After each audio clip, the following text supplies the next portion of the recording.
Party, because yesterday they held a press conference, the GMC leader, and he did talk about matters of security in the country. The leader of the opposition Gambia Moral Congress has criticized the government of President Adama Barrow for what he called lack of security in the country. Mai Ahmad Fati was speaking during a press briefing on Tuesday, expressed concern over the increase in number of criminal activities on daily basis. More of that in this insert. That we will not allow the dehumanization of our people. We will not allow strict violations of human rights, and of course we will not allow the desecration of human dignity in our country. It is not acceptable in a democratic society that these sort of tendencies should continue to exist. And that is why today I think it is necessary that we should talk to our citizens so that we can look at where culpability lies. Where does the blame lies? Part of the blame lies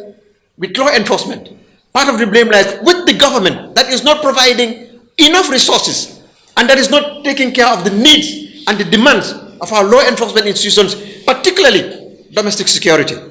So I call on expanded funding, greater funding for the Gambia Police Force, so that they have the vehicles they need. When you report crime, they're able to report, so that they can continue to patrol our communities, so that they can be present around our border villages and towns, so that they'll be able to apprehend criminals, particularly violent criminals, and criminal gangs that are operating in different parts of our country, so that they'll be able to reduce the inflow of drugs in our country, so that they'll be able to handle all the kind of illegal immigration, which is attendant crime rise in our country. We need greater training and reorientation for our law enforcement agencies. But most of all, we need more funding. We need to put more money in security, because security has no price, it has no value. If you want to know how expensive security is, as the saying goes, try insecurity. We look at countries, Liberia, we look at Sierra Leone, we look at Somalia, we look at Yemen, we look at Iraq, we look at Syria, and so many countries around the world. Try insecurity if you think security is expensive. That is why today I stand in solidarity with our law enforcement agencies, support and strengthen them. But I condemn those among them who are the crooks and the criminals, who abuse our public, who violate public trust. These are the few crooks among the police enforcement, police department. That is Gambia's GMC leader there, Gambia Moral Congress Party leader Mai Ahmad Fati there,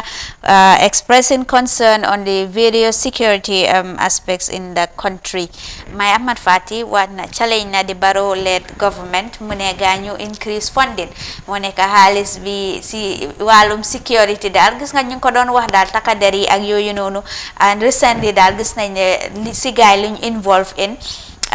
the anti-crime unit boss and other issues yoo xam ne ñu bari dañ ko condemn woon waaye days yu passé sax dañ doon celebrate one police officer koo xam ne daf doon exercise her duty ñi ñu foog ne like that is a great sacrifice on her side waaye moom mu ngi wax ne daal lu gën a am solo mooy Barrow administration bi mu yokka xaalis bi si wàllum security bi pour gaay ñu mun a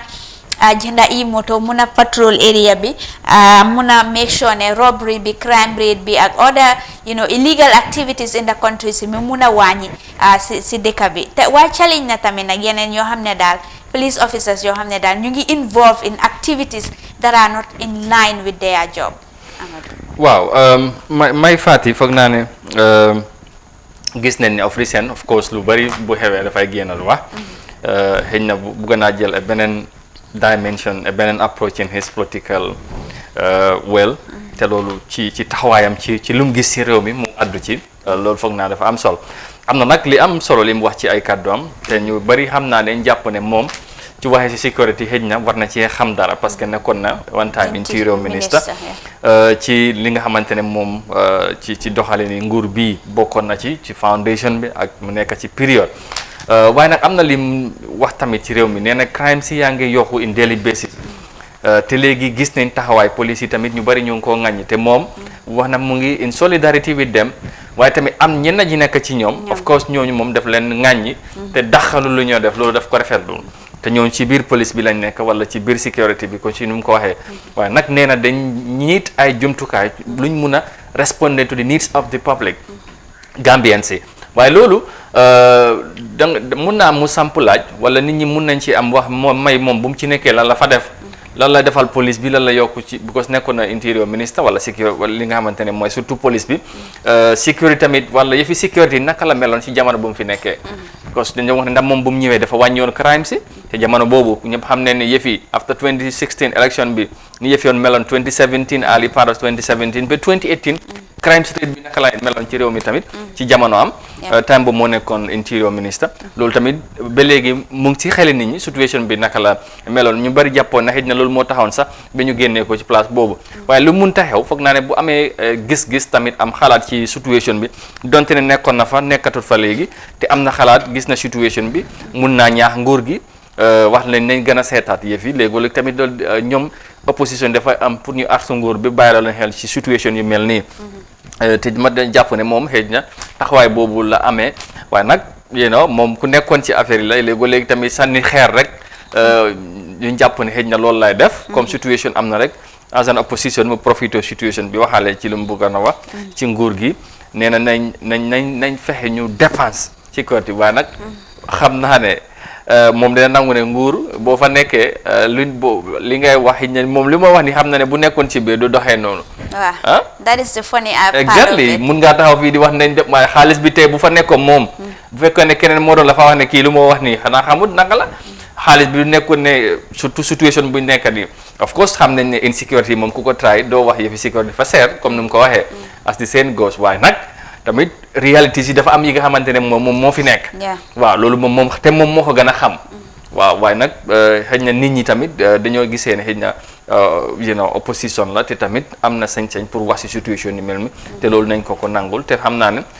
ñu bari tamit dañoo wax ne xëy na moom xam na expérience yi te xam na si dara xëy na moo tax mu gën a wax situation bi right now. ok Modou Niang wax na tamit si wàllum security sector reform yi wax na tamit si wàllum training for the security personnel mu nekk loo xam ne am na solo waaye gis nañ ne security sector reform bi moom fi after 3.5 years léegi waaye daanaka ñu bari ñu ngi wax ne daal security sector reform bi daanaka amul njëriñ because lu doon happen daal moo nekk di repeat itself on daily basis léegi waaye moom sax oote na ne pour dafa need pour police yi ñu nekk si security apparatus bi pour gaay ñu jàngawaat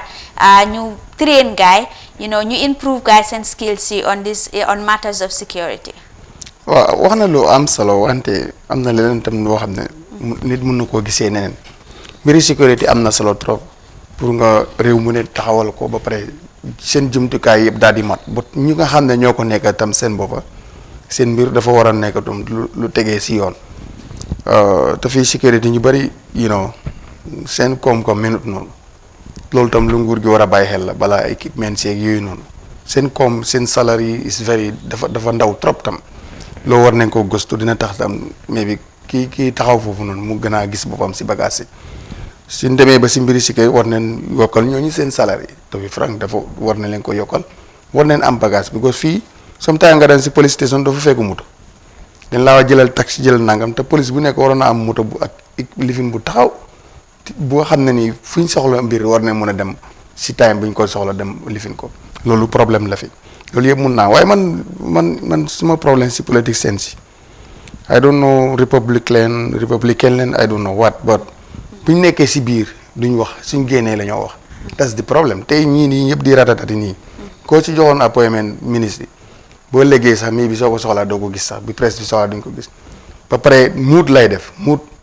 so lan mooy problème waaw lan mooy dee nekk problème bi lu miin muut boobu noonu ndax da nga doon waxati dara parce que am nga li nga bëggoon waaye ba léegi lu doon xew mu ngi xew askan baa ngi fi waaye non duñ ko wax de président mu ngee def nangam mu ngee def nangam parce que askan bii dee ko loru yow doo ci wax balaa nga koy gis daal génn nga si biir team bi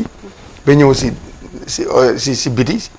dañ nga door a commencé di wax so loolu tam du jikkoo républicaine pour ñu bàyyi suñu xel bu baax waaye sécurité nag lu jaram taxaw la si réew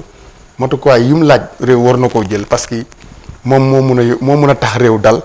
moo mun a tax réew dem si kanam moo mun a tax réew liggéey kon duñ ko caaxaanee and I think président bi tam xam na loolu bu ko te loolu lu war a bàyyi ñu koy def tam di nit tàggat waxuma ñu fa nekk rey na waaye ñii ñëw nañ leen tàggat bu nga xam ne ni lépp lu tàggat pour lu mu laaj nañ ko am pour gis ne xam ne ni ñu taxawoo seen réew xam ne ñoo defee ne seen réew ba nga xam ne jàmm rek mooy mujjee am foofu.